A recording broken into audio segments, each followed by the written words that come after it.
Welcome, we're live in sunny San Diego. You're watching P.T.F.T, Political Television 15.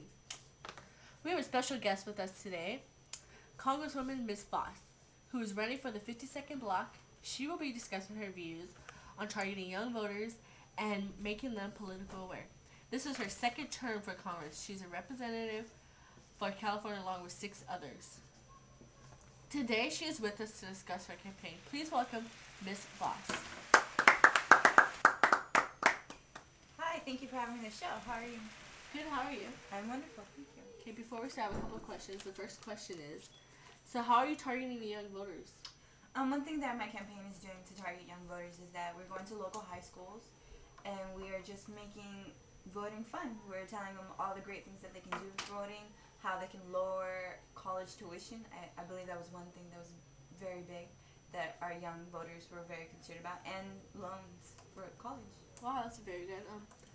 Have you done any polls lately? Yes, we have. And how did that go? It showed that a lot of youth don't vote, but as we're kind of making them more politically aware, they're getting the understanding and the pride of voting and what it means to vote. And so it's looking pretty good. Have you used any media outlets? Yes, we've used many. I believe we used MySpace, Facebook, some radio stations like Jamison 90. Very popular. Yes, very. And one thing I liked about the radio shows is that we had teens call in and discuss things that they were very interested in and what my stance was on it. Kind of going out of the questions, did you have any favorite topic of a kid calling you on the radio station? Yeah, one of my favorite topics was, like I had mentioned before, the student loans. One thing that happened was a couple years ago there was a prop that, was issued saying that students should pay more interest on student loans, and one of the students asked me, will this affect me? Can I re-vote it? Can I put it back on the ballot? And I said, yes, you can. All you have to do is have voters that voted in the last election, about 500 of them, and put it on, and it can go on the ballot. And she was like, that's great. That's great information, and we should put it back on the ballot. Oh, wow, that's pretty cool. Well, before you go, would you like to stay for Students View on Politics? Yes, I would. Okay, well, let me give you a update. We have Andy Gonzalez here with us today. He is a senior student at Hoover High who wants to major in political science specializing in youth voting. Welcome, Andy Gonzalez. Hi, Andy. Hello. How are you doing? Good. Good. Before our discussion, let me inform you what our topics are. Proposition 4 and 8. Proposition 4 is informing the parents before the teen decides to abortion. Proposition 8 is about eliminating same-sex marriage. These props are on the California ballot that will be voted on November 4th, 2008. Proposition 4, if you vote yes, it means you will notify the parents. If you vote no, it means you will not notify the parents. For Proposition 8, if you vote yes, you will eliminate same-sex marriage, and if you vote no on Proposition 8, you will eliminate same-sex marriage. What are your views on this, Andy Gonzalez? The thing about Proposition 4 is that it won't really stop the abortion. It'll just let the parents know. And I think that could cause a lot more problems than it'll fix. If I was a parent, I would like to be notified.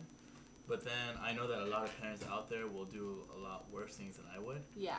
So I would vote no on it because sometimes ignorance is just bliss. What do you have to say about this Congresswoman? As a congresswoman, this issue is very, touchy-feely. But I believe that the child should have the choice if the child, because of parents, sometimes parents go overboard, and they do. For the safety of the child, I would want the child to have the right to decide whether or not, and also just to make sure that the child goes to professionals, not to someone that is pretending to be a professional and have an affection. So I have to say for Proposition 4? That I believe that it should not pass. Okay. How do you feel about Proposition 8, Andy?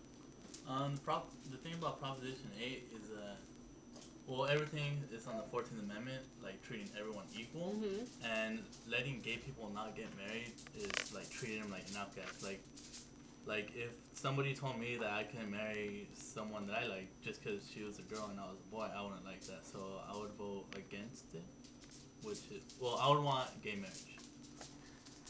Okay. So you're saying if you want 2 guys to get married?